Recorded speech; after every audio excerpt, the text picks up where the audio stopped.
High above the Earth, slowly rotating through the silent voids of space, is the Arthur C. Clarke Astronomical Observatory, Starlab.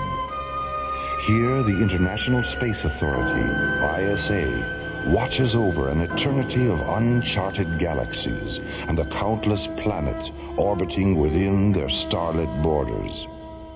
For 6 days and nights, 2 drone laboratory pods, the Osiris and the Anubis, have been floating in a safety orbit 1,500 kilometers beyond Starlab. Aboard the Anubis, physicist Paul Kramer is completing a dangerous hydrogen plasma experiment. 200 meters away aboard the Osiris, Starlab Research Director Maura Cassidy is monitoring the experiment's data and relaying it to the Mycroft computer aboard Starlab. It is July 19th, 2026, 0815 Universal Interstellar Time, as this week's adventure, The Keeper of Eight, takes us from the routine of a deep space laboratory experiment into the mysterious light and shadow of alien worlds.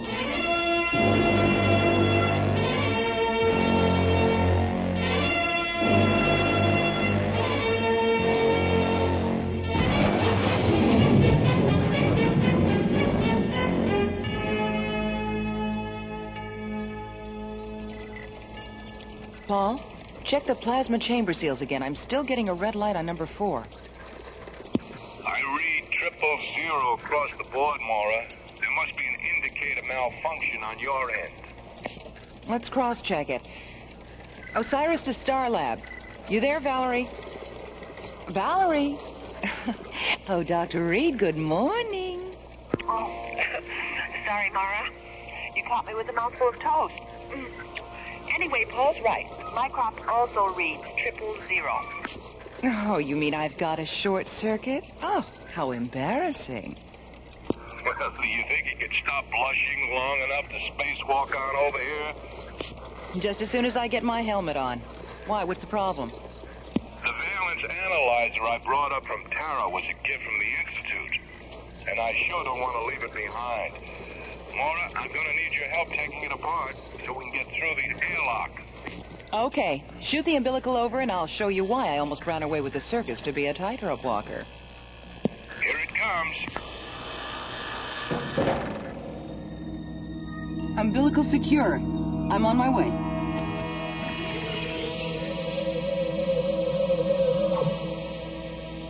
Depressurizing her airlock, Maura swings open the hatch and floats from the zero-gravity interior of the Osiris into the starlit vacuum of deep space. Her tinted glass helmet and metallic yellow pressure suit glittering in the clean, white light of the sun. Paul, can you see me? I sure can. Loud and clear. What's so funny? You're upside down. Wait a minute. Maura, I'm reading a ship in the area, 057 and closing. Do you see it? Hold on. Let me get turned around. Yeah. Yes, I see it. It's black. There aren't any markings. It's college shaped like a bat. Tremendous wingspan. It's moving into a parking orbit directly above us. Something's coiling out of one of those nose vents. Looks like a metallic black snake. Oh, it's moving forward!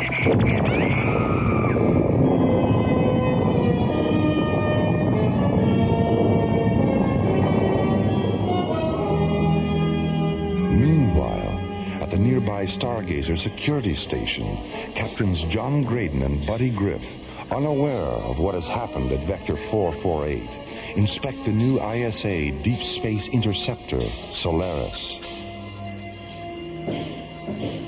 4 Alpha Sunburst engines, primary and secondary energy absorbent field generators, high-density particle deflectors. Hey, this baby's really loaded. Yeah, hard beam photon shielding, 5 dual laser turrets, and a modified Starsmith parsec accelerator.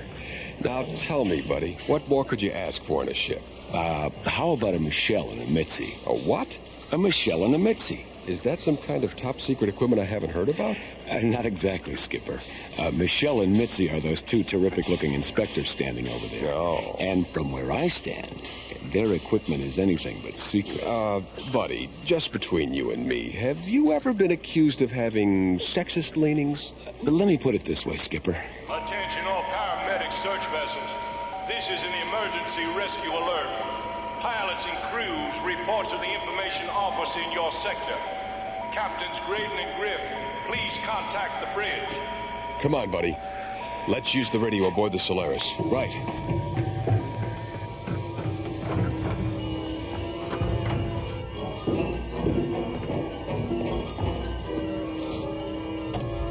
Solaris to bridge, this is Captain Graydon. I have some bad news, John. The Anubis laboratory pod exploded 5 minutes ago. Dr. Kramer was inside. Exploded? Dr. Kramer. What about the Osiris? What about Dr. Cassidy? Is she all right? We don't know, John. She was EVA when the Anubis blew up. Well, for God's sake, what happened? We don't know that either, buddy. They had finished their experiment, and Starlab was about to launch a shuttle to pick them up when an unidentified ship came into the area. 30 seconds later, the Anubis exploded. All right, feed the coordinates into the Solaris onboard computer. We're going out there. Roger. Mora. Not Mora.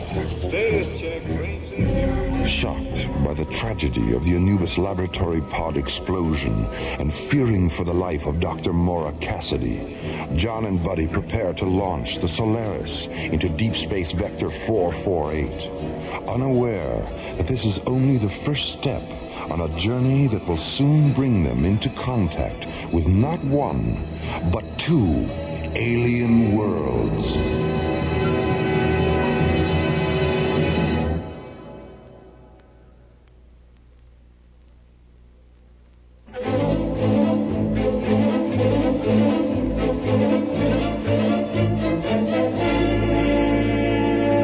Alien Worlds continues. Two drone laboratory pods, the Anubis and the Osiris, float in a safety orbit beyond Starlab. Aboard the Anubis, Dr. Paul Kramer has just completed a dangerous hydrogen plasma experiment. Dr. Mora Cassidy has left the Osiris and is spacewalking between the two pods. Suddenly, an eerie, bat-shaped vessel appears from the dark vacuum of space and lashes out at the Anubis with a gleaming metallic black tongue. The Anubis erupts in a fury of twisting light and shattered metal. Dr. Kramer is killed instantly. Mora vanishes. The Osiris is carried away by the shockwave of the explosion. John Graydon and Buddy Griff streak toward the area aboard the Solaris, followed by Stargazer rescue ships. Meanwhile, the mysterious Batwing alien vessel moves into a parking orbit behind the moon.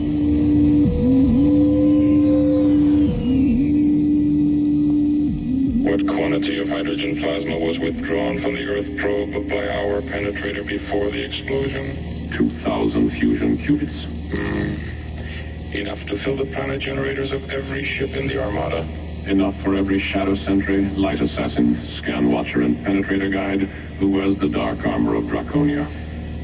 I wonder what the humanoid was doing with so vast a quantity of concentrated hydrogen. No matter. Mosk, convey my compliments to the Scan Watcher who detected the pod, and to the Penetrator Guide who withdrew the hydrogen with such unusual skill. I accept your thanks on their behalf, my lord. Mosk, has there been any sign of the Keeper? Not since we entered this galaxy. Perhaps we've slipped away from him. Don't fool yourself, Mosk. He's clever. Extremely clever. He'll find us, eventually. And when he does, he'll do everything in his power to prevent us from reaching the hydrogen fields of Terra. How much time will you need to assemble the Armada? It can be done within 4 solar days.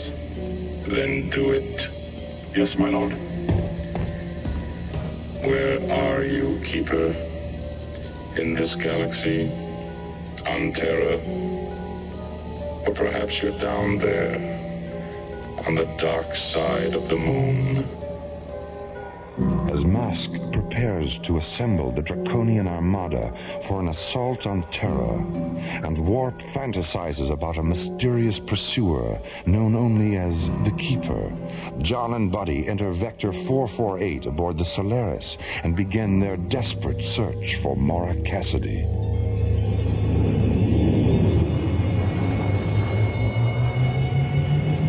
Buddy, what's that on screen 6? Take it easy, Skipper. Let's magnify it and have a look. It's the plasma chamber from the Anubis. Damn it. Wait, something's not quite right here, Skipper. What do you mean? The chamber's still intact. If the hydrogen plasma didn't explode, what did? I'll tell you what. I'll stay here and watch the lifeform scanner screen. You get down to the recovery bay and take the chamber aboard with the grapplers. We'll turn it over to the spectrograph on Starlab. They can analyze it. Maybe they can tell us what happened. That's good. John, about Maura. She's alive until we prove otherwise, okay? Of course. I'll talk to you from recovery. Starlab to Solaris. Solaris, go ahead, Starlab. John, it's Valerie. Anything? We found the plasma chamber from the Anubis. It's completely intact, isn't it? Yes, it is. How did you know? I've been scanning the area on the elemental spectrum analyzers. There isn't a trace of hydrogen plasma residue. Then what caused the explosion? Skipper, get down here. What is it, buddy? The plasma chamber. There's a hole in it about the size of my fist. And so help me God, I can hear someone breathing.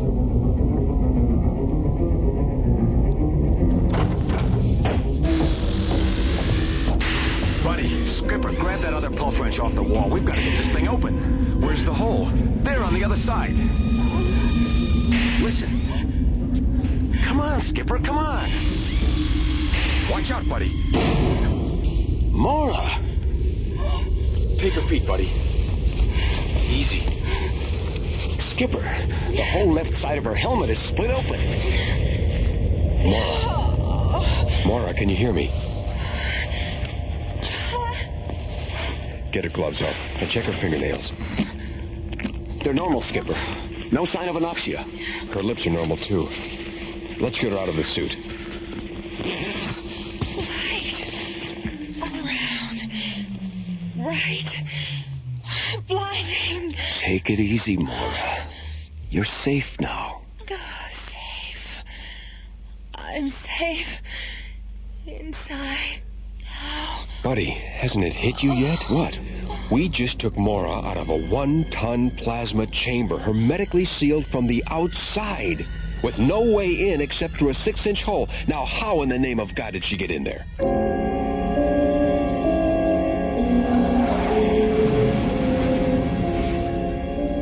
don't know. And Maura doesn't know either. She keeps talking about how some kind of vampire ship came up on them and did something to the Anubis that made it explode. And there was a brilliant white light all around her, and well, that's all she remembers. You're sure she's all right? Positive.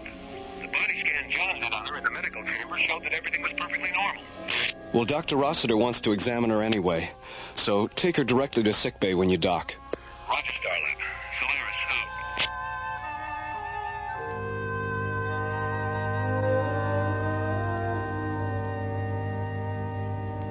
I know what Dr. Rossiter said, Maura, but I think you should take it easy for a day or two. John, I feel fine. You better get some rope, Skip. Looks like we're going to have to tie her down. Hi, Maura. How you feeling? Oh, Valerie, am I ever glad to see you. What have you got there, Valerie? Your report. I'd like to go over it with you. Come on, buddy. We've got work to do. We'll be down in Docking Bay 4 if you need us, Maura. All right, see you later.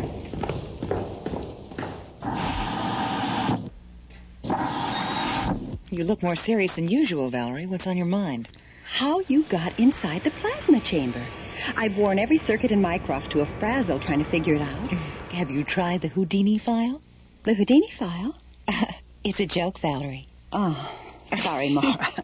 My sense of humor escaped me there for a minute. Oh, yes. Well, maybe we can get a volunteer from the audience to help you find it. Dr. Cassidy, is Dr. Reed with you? Oh, yes, I'm here, somewhere. The Mycroft's printing out the results of your molecular transposition program. Oh, I'll be right there. Be back in a few minutes, Mara. Mm-hmm. Maybe Mycroft's finally come up with something. I hope so. What on earth? What on earth? No more, no less than on any other planet, Mora. I know your voice. Where are you? Sometimes I'm here, sometimes I'm there. I'm here, there, and everywhere. Who are you? My father was infinity. My mother was the light. I am Echo, the keeper of eight. Translucent fragments of cool white light materialize in Mara's quarters and slowly puzzle together to form a calm, shimmering pool of ethereal radiance, free-floating in the center of the room.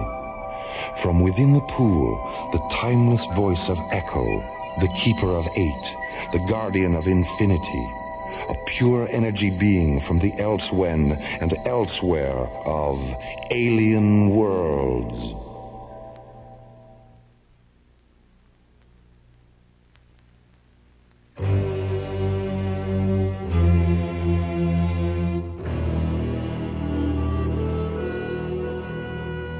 Alien Worlds continues.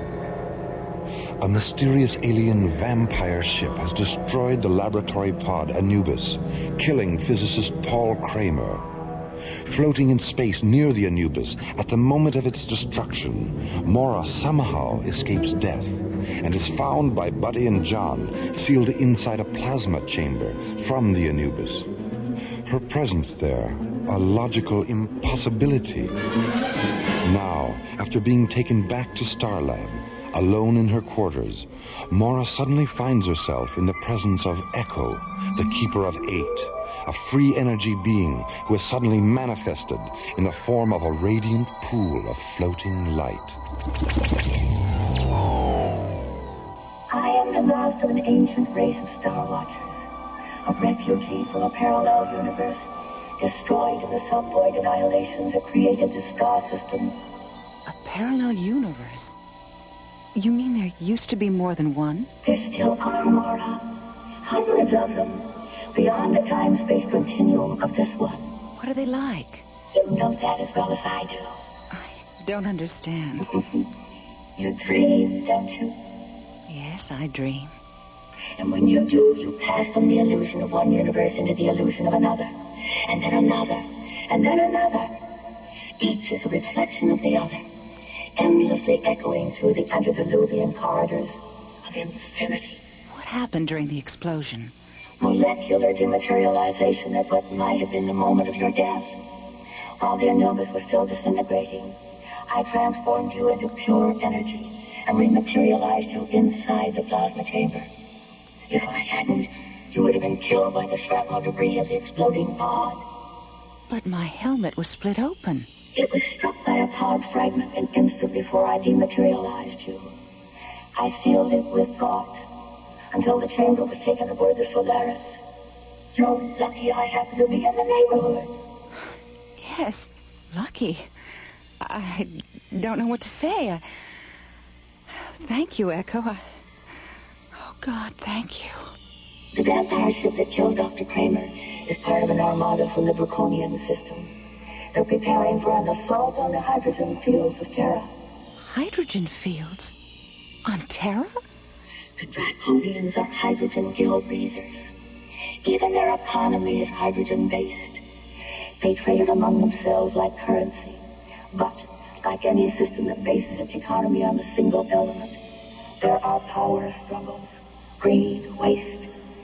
The hydrogen vaults of Draconia are nearly empty, and a civil war is raging throughout their system for control of what remains.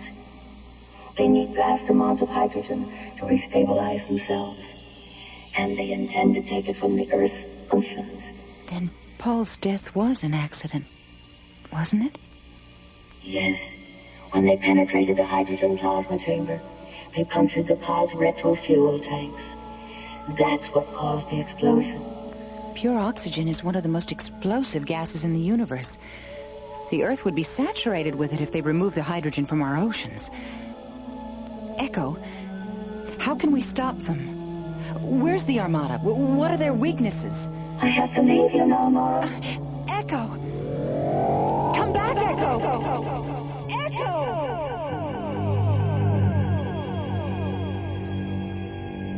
Echo? He called himself Echo?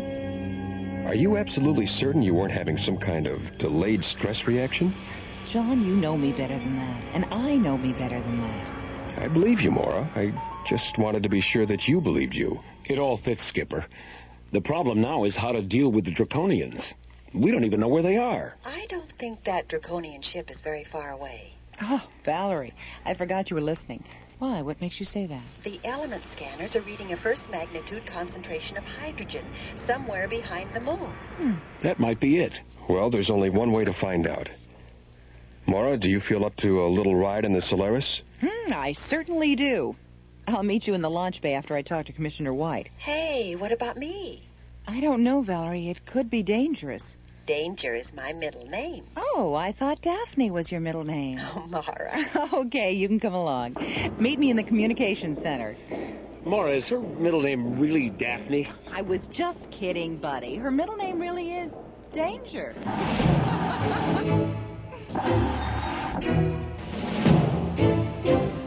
As Mara hurries toward the communications center, John and Buddy enter a pneumatic lift and descend to the launch bay complex located in Starlab's huge central hub. Meanwhile, 250,000 miles away, the Draconian vampire ship continues to drift in a parking orbit 1,000 kilometers above the dark side of the moon.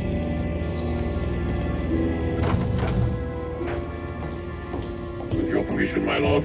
Yes, of course, Musk. My time is yours. The Armada will enter this star system 2 solar days hence. It will consist of 200 multi-atmosphere assault cruisers, a flight of 1,800 siege raiders, 600 defense penetrators, and 1,000 armed tankers. 1,000 tankers. Excellent. That's twice the number I expected. How did you manage it, Musk? A bribe, my lord. 9,000 fusion qubits of hydrogen to the magistrate of the Opposition Alliance. Economic seduction. Still the broadest and most effective avenue to conquest, especially during a civil war. 9,000 fusion qubits. A small price to pay for 500 tankers the magistrate will never see again. My assumption is correct, isn't it, Musk? Yes, my lord. Our shadow sentries boarded the opposition tankers and neutralized the crews as the Armada was passing through the Twilight Meridian. Of course. The Twilight Meridian.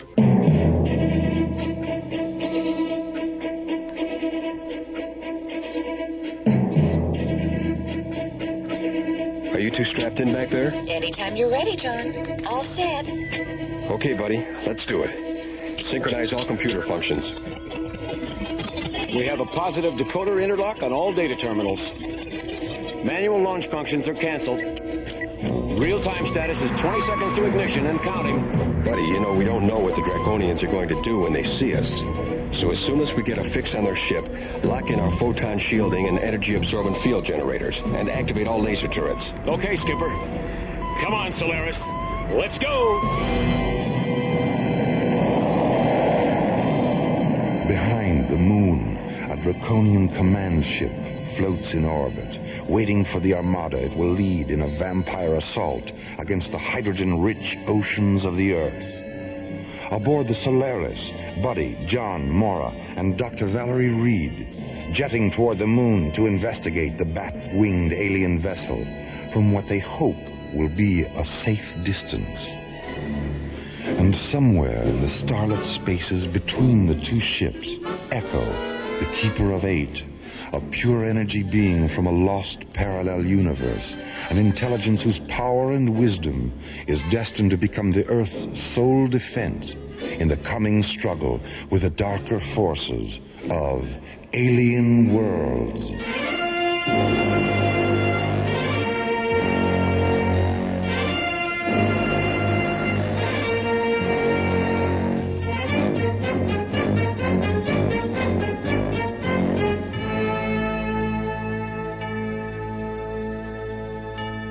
The Keeper of Eight was based on a story by Skip Press and written by Ron Thompson.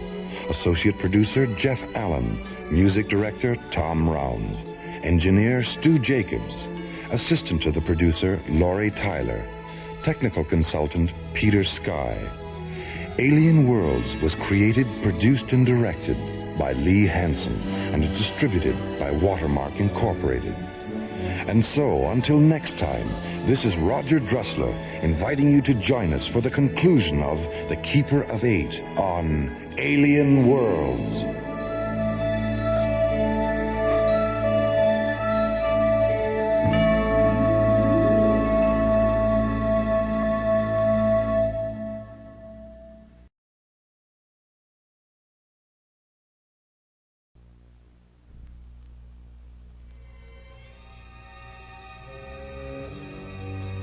High above Earth's windy skies, slowly rotating through the silent voids of space, is the Arthur C. Clarke Astronomical Observatory, Starlab. 1,500 kilometers beyond Starlab, 2 drone laboratory pods float in a safety orbit. Aboard the Anubis, Dr. Paul Kramer is conducting a dangerous hydrogen plasma experiment.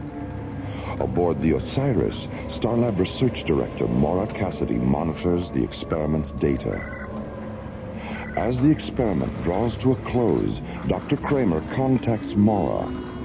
Maura, I'm reading a ship in the area, 057 and closing. Yes, I see it.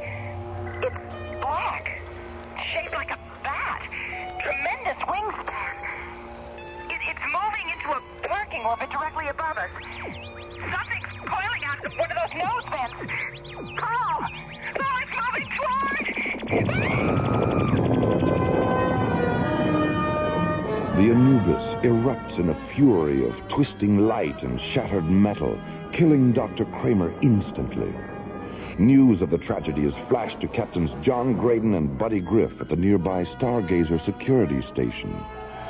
The 2 pilots jet toward the area of the explosion aboard the new deep space interceptor Solaris, while the bat-winged alien vessel moves into a parking orbit behind the moon. What quantity of hydrogen plasma was withdrawn from the Earth probe by our penetrator before the explosion? 2,000 fusion qubits. I wonder what the humanoid was doing with so vast a quantity of concentrated hydrogen. Meanwhile, John and Buddy have located the plasma chamber from the Anubis. And as John watches the life form scanner screen, Buddy takes the chamber into the ship's recovery bay with magnetic grapplers. Suddenly... Skipper, get down here. The plasma chamber. There's a hole in it the size of my fist. And so help me God, I can hear someone breathing. John rushes to the recovery bay where he and Buddy frantically unseal the huge plasma chamber with high-speed pulse wrenches. Inside, they find... Maura! Light. All around. Right. Blinding. Take it easy, Maura. You're safe now. Safe. I'm safe. Inside. Buddy, we just took Maura out of a 1-ton plasma chamber, hermetically sealed from the outside, with no way in except through a 6-inch hole. Now, how in the name of God did she get in there? John's question is answered 2 days later, when a shimmering pool of unearthly radiance appears to Maura as she sits alone in her quarters. From within the pool, the timeless voice of Echo, the Keeper of Eight, the free energy being from a lost parallel universe. The vampire ship that killed Dr. Kramer is part of an armada from the Draconian system. The Draconians are hydrogen gill breathers. They need vast amounts of hydrogen to restabilize themselves. And they intend to take it from the Earth's oceans. Pure oxygen is one of the most explosive gases in the universe. The Earth would be saturated with it if they removed the hydrogen from our oceans. Echo, how can we stop them? Where's the Armada? What are their weaknesses? I have to leave you now, Maura. As Mora discusses the strange appearance and disappearance of Echo with John and Buddy, an intercom message comes through from Dr. Valerie Reed, head of Starlab's Plasma Research Unit. I don't think that draconian ship is very far away. The element scanners are reading a first magnitude concentration of hydrogen somewhere behind the moon. That might be it. Well, there's only one way to find out. After boarding the Solaris, Mora, John, Buddy, and Dr. Reed jet toward the moon to investigate the bat-winged alien vessel as Part 2 of The Keeper of Eight takes us into the mysterious light and shadow of not one, but two alien worlds.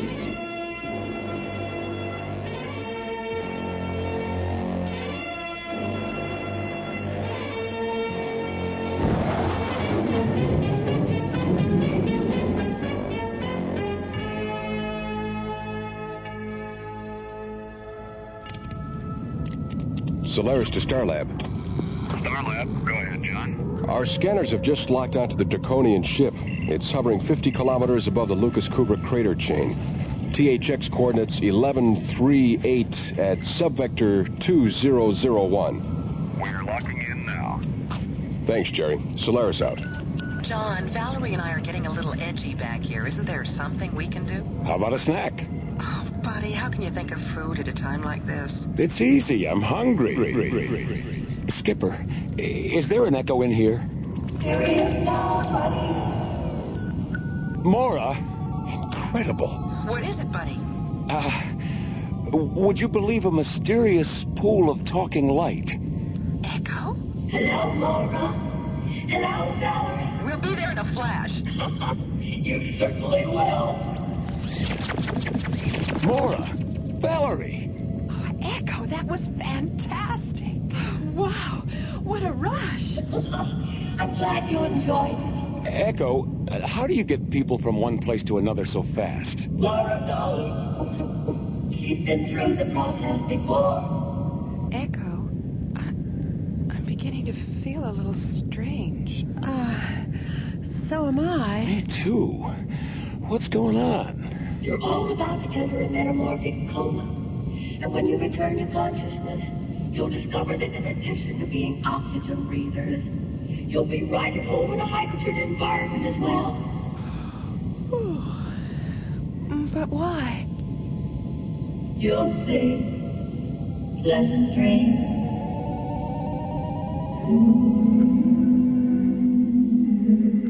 In The Rime of the Ancient Mariner, Samuel Coleridge writes, "O sleep, it is a gentle thing, beloved from pole to pole. She sent the gentle sleep from heaven that slid into my soul." A poem from the distant past, perfectly echoing the deep metamorphic future sleep that silently enfolds Mora, John, Buddy, and Valerie on the extraterrestrial frontier of an alien world.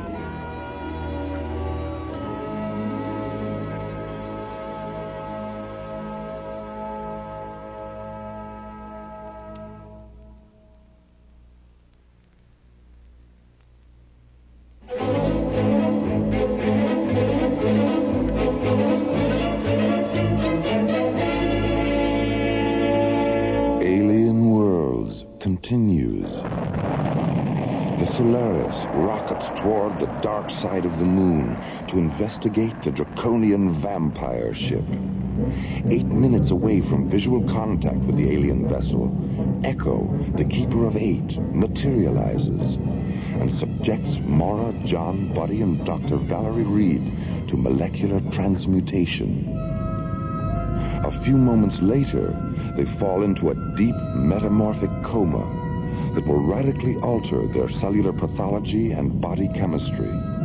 A transcendental sleep from which they will awaken with the ability to breathe lethal hydrogen.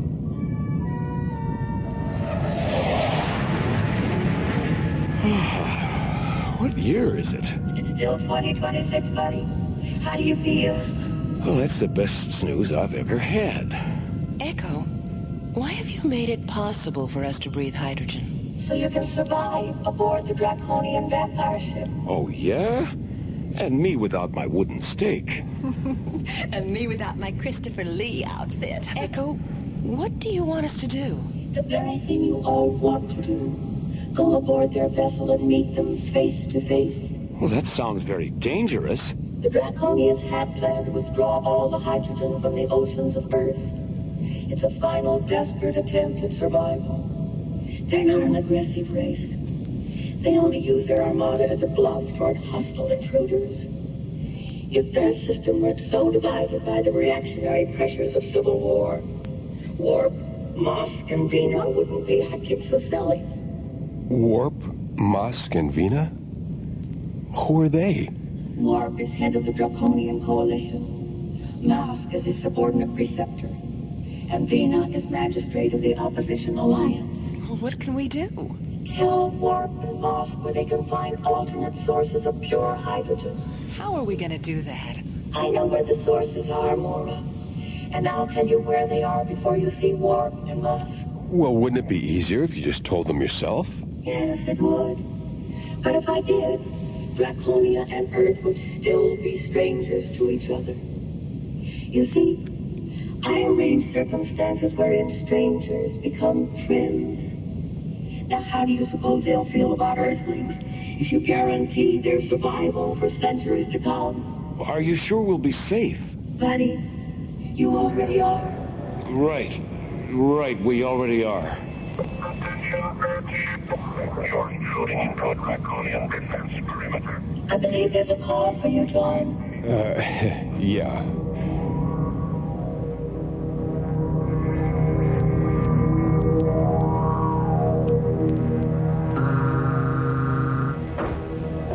With your permission, my lord.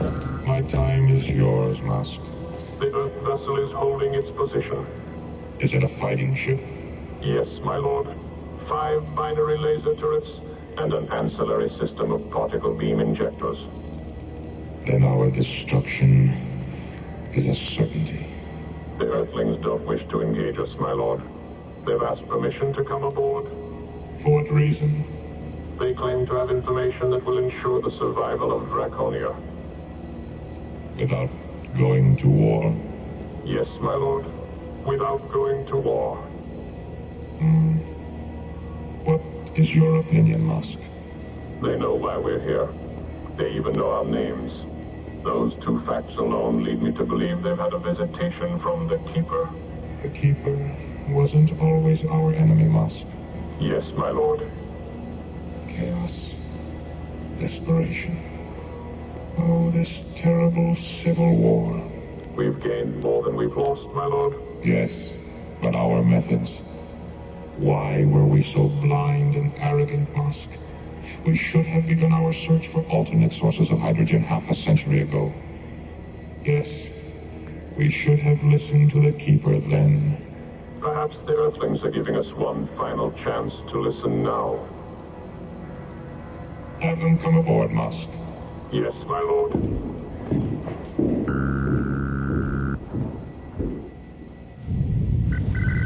They're certainly taking their time about it, aren't they? Take it easy, Valerie. Echo wouldn't have left us alone out here if it wasn't safe. Attention, Solaris. You have been granted permission to come aboard. Guide your vessel under ours and enter through the illuminated docking bay.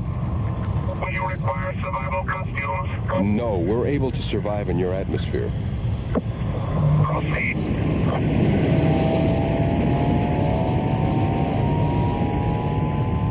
Firing the inertia rockets of the Solaris, John slowly guides the sleek white interceptor under the huge black Draconian ship and enters a docking bay illuminated with diffused violet light. As the shadow sentries stand silent, Mora, Buddy, John, and Valerie move into the airlock of the Solaris and prepare to enter the hydrogen strange atmosphere of an alien world.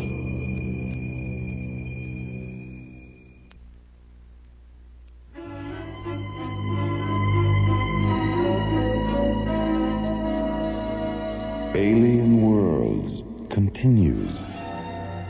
Mora, John, Buddy, and Valerie have entered the Draconian vampire ship, their body chemistry temporarily altered by Echo, the Keeper of Eight, an alteration that allows them to breathe the hydrogen atmosphere of the huge bat-winged spacecraft. During the 2 hours that have passed since they entered the alien vessel, Warp, head of the Draconian Coalition regime, has decided to reconsider his attack on Earth's hydrogen-rich oceans. A decision based on a mysterious series of star charts Mora has given him.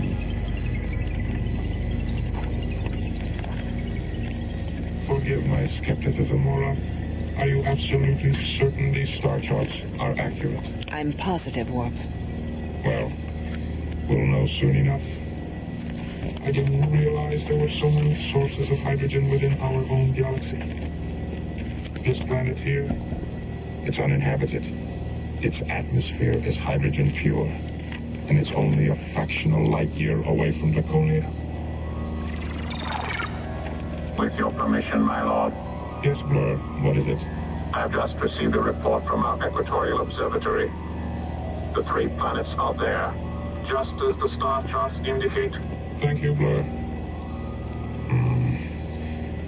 Why didn't we notice them before? Well, to be perfectly honest, Warp, they weren't there before. You confuse me. The Keeper of Eight.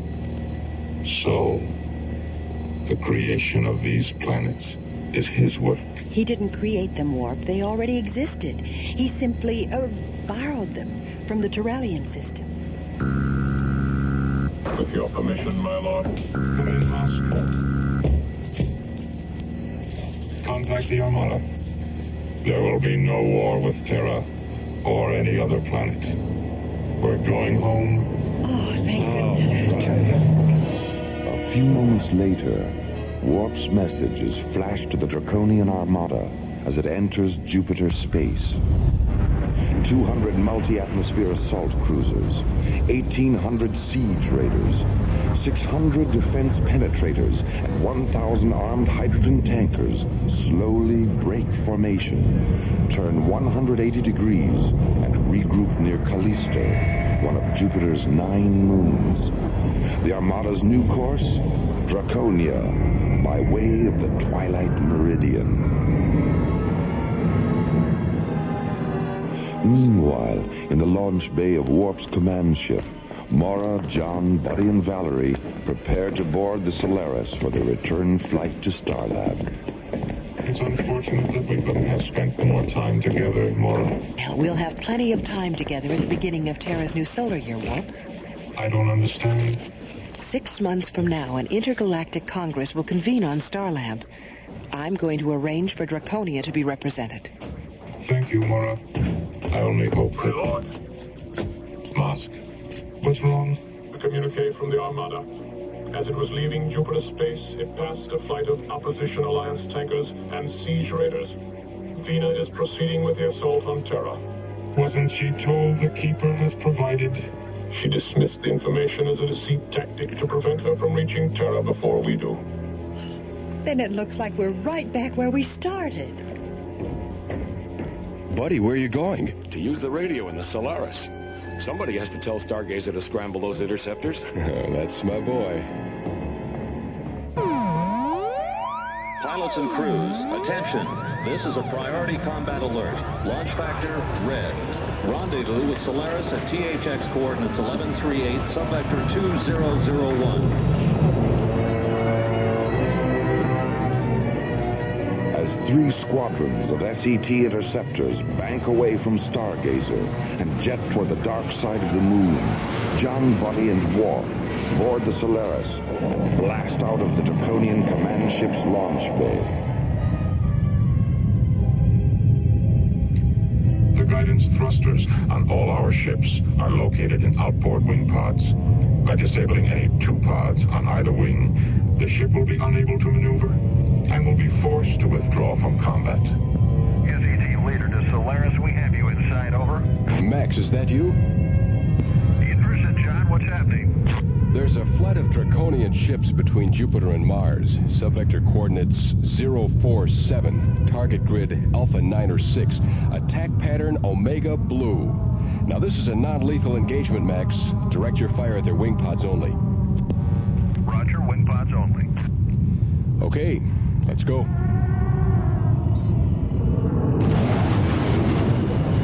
There they are, Skipper.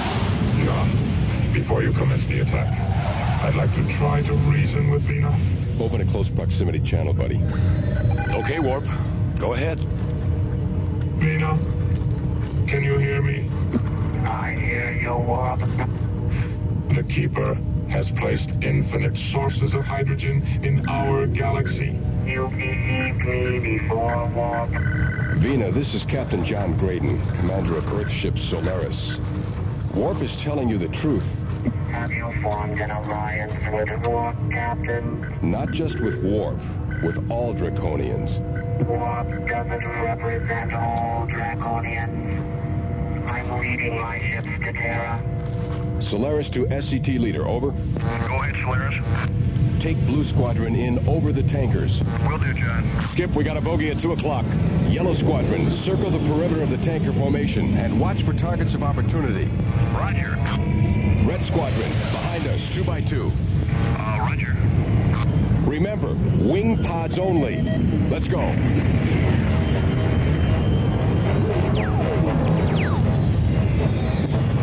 Dive out of there, Blue 4. I'll take the other pod. Break it off, Yellow Niner. They're opening another gun port in the tail. I'm right behind you, Red 5. Let's go around again. Yellow 3, head off those 2 stragglers at 6 o'clock. Red Leader, get up from under that lead tanker. The wing's starting to break off. Solaris to all squadrons. Regroup at 219 degrees and hold your positions. I got a scope on it, Skip. How's it look, buddy? Hard to tell. There's a lot of wing debris floating around out there. I hope Vina is now ready to listen to reason.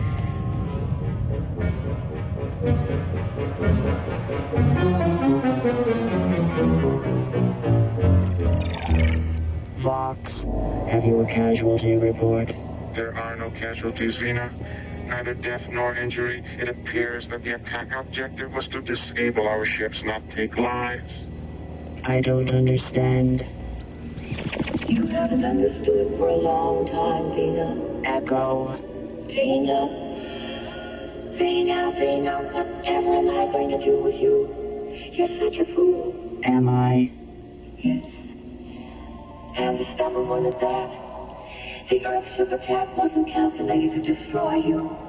Only your belief in armed force, and your conceit that you are right and Warp is wrong. War never determines who's right, Vina. Only who's left. Now, if you really care about the future of Draconia, you'll return to Warp's ship with Captain Graydon, and stay there until you and Warp resolve your differences. I'll go, Echo, but No buts about it, Vina. Remember, those 3 hydrogen planets are a gift. And what the Keeper gives us, the Keeper can darn well remove it.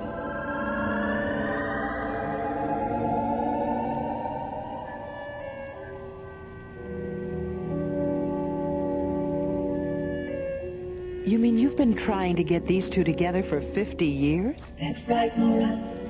Half a century ago, I proved to Warp that Draconia's hydrogen would be totally depleted within 35 solar years. He said that was more than enough time to find alternate hydrogen sources, and went on about his business. Then I told Vina, who finally made it known to the entire planet. But she turned around and used it as a political issue to agitate against war. How many times over the past 50 years have you tried to bring them together? I lost count, which for me isn't easy. I finally left them alone to learn their lessons the hard way. But when they decided to extend their foolishness to Terra, I came out of retirement. I'm glad it's over, Echo. Yes, thank you for returning us to ourselves. Echo, there's something I've been meaning to ask you. Why are you called the Keeper of 8? Why, buddy, don't you know what you get when you lay the figure 8 on its side? Infinity. The symbol for infinity. I live inside eternal mist, where children dream and lips are kissed, and wander ancient starlit shores that lead through misty midnight doors. I tinker with time, I toy with space, I change the shape of fortune's face. Now you know why the Keeper of Eight has a name that rhymes with fate. The Keeper of Eight was written by Ron Thompson and starred Linda Gary, Chuck Olson, Bruce Miller, and Corey Burton, with special guest stars Peter Leeds, Lorene Tuttle, Janet Waldo, Joe Mascolo, Pete Renaday, and Ellie Tompkins. Special voice parts by Renee Faryar, Barbara and Tom Rounds, Nikki Wine, and Scott Payton. Associate producer Jeff Allen. Music director Tom Rounds. Our engineer was Stu Jacobs. Technical consultant Peter Sky. Vocoder by Kai Krause. Alien Worlds was created, produced, and directed by Lee Hansen and is distributed by Watermark Incorporated. And so, until next week, this is Roger Dressler, inviting you to join us for another adventure on Alien Worlds.